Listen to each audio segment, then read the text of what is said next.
নমস্কার। আমি আগের ভিডিওটায় গীতার মাহাত্ম্যের অর্ধেকটি পাঠ করেছিলাম, তাই এই ভিডিওটা আমি পুরোটা পাঠ করব, যেটুকু বাকি আছে।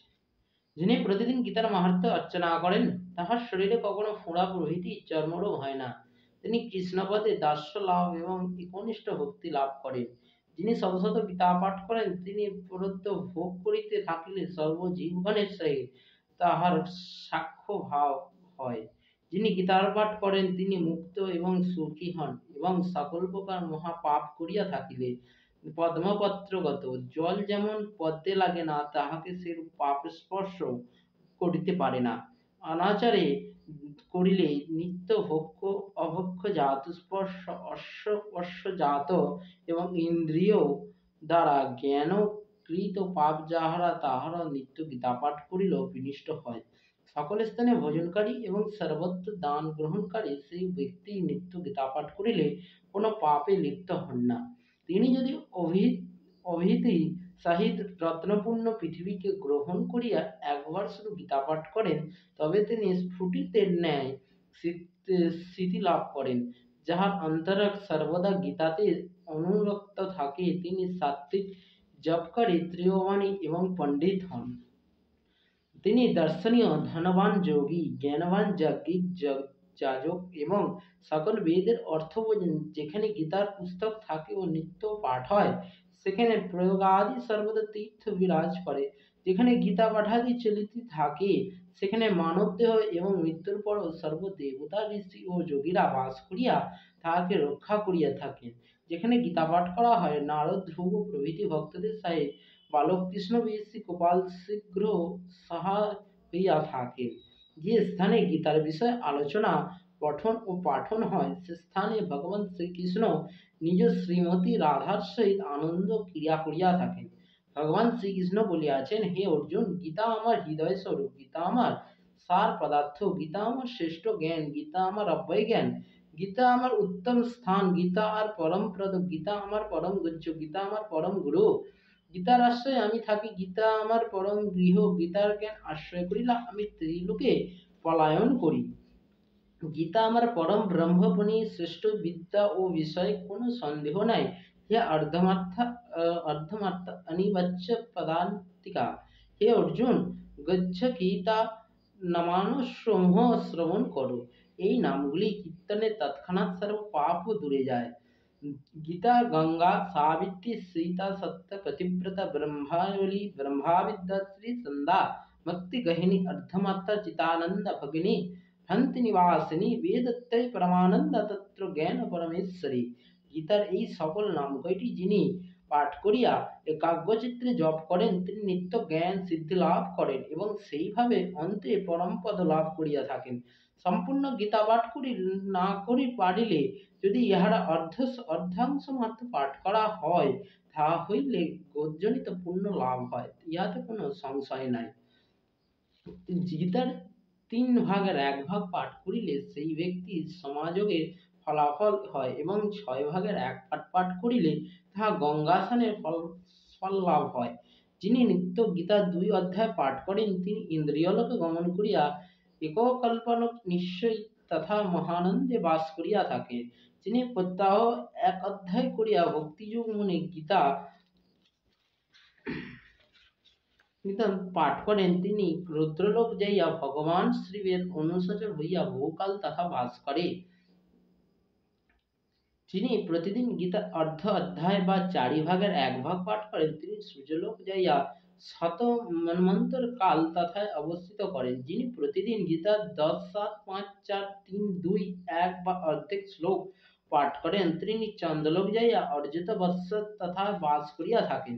যিনি গীতার অর্ধেক 1/4 বা 1টি শ্লোক শ্রবণ করিতে করিতে দেহত্যাগ করেন, তিনি পরম পদ লাভ করিয়া থাকেন। যিনি মৃত্যুকালে গীতার অর্থ পাঠ বা শ্রবণ করে, তিনি মহাভাবী হইল মুক্তির অধিকারী হন। যিনি গীতার পুস্তকের সঙ্গে করিয়া পান ত্যাগ করেন, তিনি বৈকুণ্ঠে যান এবং বিষ্ণুর সহিত বাস করিয়া কল্পকাল পরমানন্দে থাকেন।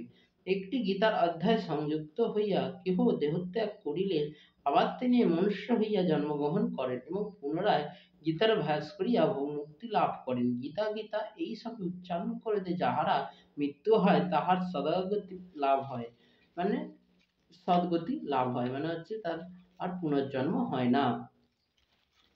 তারপর বলছে সর্বত্র গীতা পাঠ করত যে কার্য করা হয় সেই কার্যে নির্দিষ্ট হইয়া পূর্ণতা প্রাপ্ত হইয়া থাকে। পূর্ব পুরুষদের উদ্দেশ্যে সাধ্যে কেউ গীতা পাঠ করিলে তাহার পূর্বপুরুষগণ অতীত সন্তুষ্ট হইয়া নরক হইতে উদ্ধার পাইয়া স্বর্গে গমন করে। গীতা পাঠের ফলে পূর্বপুরুষগণ সন্তুষ্ট হন এবং শ্রদ্ধাবাসরে পুত্রগণকে আশীর্বাদ করিতে করিতে পিতৃলোকে চলিয়া যান। যিনি গীতার সহিত ধেনুপুচ্ছ দান করেন তাহার সেই দিনের মনের বাসনা একবারে পূর্ণত্ব লাভ হয়, মানে যেই দিন কারোর গুরুজন বা কারোর বাবা মা মারা যায়, তার সেই কাজের সময় বা শ্রাদ্ধের সময় যে সেই আমরা যে গীতা পুস্তক চামর ইত্যাদি যে জিনিসগুলি আমি বা 5টা ব্রাহ্মণকে যে দান দিই, সেই সময় কি হয় না তাদের মনের বাসনা বা যারা মারা গেছে তাদের মনের বাসনাটি পূর্ণ হয়। যে ছেলে দেয়, যার বাবার মৃত্যুকালে এইগুলো দান করে, তার বাবার মনের বাসনা পূর্ণ লাভ হয়। যিনি স্বর্ণের সহিত গীতা ব্রাহ্মণকে গীতা দান করেন, মানে স্বর্ণের সহিত মানে স্বর্ণের দ্বারা ব্রাহ্মণকে গীতা দান করেন তাহার আর পুনর্বার জন্মগ্রহণ করিতে হয় না। যিনি 100 গীতা দান করে তিনি ব্রহ্মলোকে যান, আর যাহার জন্মগ্রহণ করিতে হয় না। গীতা দানের প্রভাবদাতা সপ্ত কল্পকাল অবধি বিষ্ণুলোক বিষ্ণুর সহিত আনন্দে বাস করেন। যিনি গীতার ব্যাখ্যা সাম্য রূপে শ্রবণ করিতে ওই পুস্তক দান করেন তাহার প্রতি ভগবান সন্তুষ্ট হইয়া মনে সকল বাসনা পূর্ণ করিয়া থাকেন। হে ভারত চতুর্মধ্যম মনুষ্য দেহ ধারণ করিয়া যিনি অমৃত গীতা গ্রন্থ শ্রবণ বা পাঠ করেন না, তিনি হস্ত হইতে অমৃত ত্যাগ করিয়া বিষ ভক্ষণ করে। সংসার দুঃখে পীড়িত ব্যক্তি গীতারূপ জ্ঞান লাভ করিলে তবে যে গীতা অমৃত পান করিয়া ভক্তি লাভ করিয়া সুখী হয়, গীতাকে আশ্রয় করিয়া গণকাদি বহু রাজা নিষ্পাপ হইয়া অন্তে পরমপদ হইয়াছেন। গীতার জ্ঞান বিষয়ে উচ্চ নীচ কোনো প্রভেদ নাহি, ইহা সমগ্র জ্ঞানের পক্ষে সমান, ইহা ব্রহ্মজ্ঞানের সমান। যিনি অভিমান বা গর্ব ভরে গীতার নিন্দা করেন তিনি প্রলয়কাল পর্যন্ত ঘোর নরকে বাস করেন।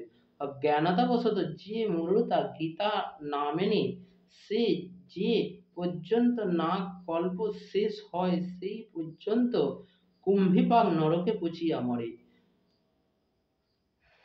মানে যে গীতাকে না মানে বা গীতাকে না শোনে তারা কি হয় না নরকে পচিয়া মরে। যে সময় গীতার ব্যাখ্যা করা হয় সেই সময় সেই স্থানে থাকিয়া যদি কেহ তাহা শ্রবণ না করে তবে সেই বহু জন্ম শকুনের প্রাপ্তি হইয়া থাকে। চুরি করিয়া যে ব্যক্তি গীতার গ্রন্থ আপন গৃহে আনে তাহার সব ফলই বৃথা হয় এবং গীতা পাঠের কোনো ফল হয় না। যে ব্যক্তি গীতার ব্যাখ্যা শ্রবণ করিয়া সত্যি পরমার্থিকভাবে বিভোর হন না, প্রথম ব্যক্তির পরিশ্রমের ন্যায় তাহার এই পৃথিবীতে কোনো কর্মের ফলই লাভ হয় না। গীতাপাঠ শ্রবণ করাতে আত্মার প্রীতির জন্ম স্বর্ণ ভোজ্য পাঠ্যবস্তু গীতা গ্রন্থ দান করিবে। যিনি গীতা পাঠ করেন তাহাকে বস্ত্রাদি সহ বহুবিধ ভোজ্য দ্রব্য দিয়া পূজা করিলে ভগবান তাদেরতে সন্তুষ্ট হয়। এই সকল কথা বলিয়া সুত মুনি পুনঃ বলিলেন, সুত মুনি মানে যে বলছিল এগুলো, সুত মুনি বলছিলেন যে এই গীতার মাহাত্ম্য পুরাতন, ইহা ভগবান শ্রীকৃষ্ণ নিজ মুখে বলিয়া গেছেন যে গীতার পাঠের অন্তে যিনি এই মাহাত্ম্যটি পাঠ করেন তিনি যথাশক্ত ফল লাভ করিয়া থাকেন।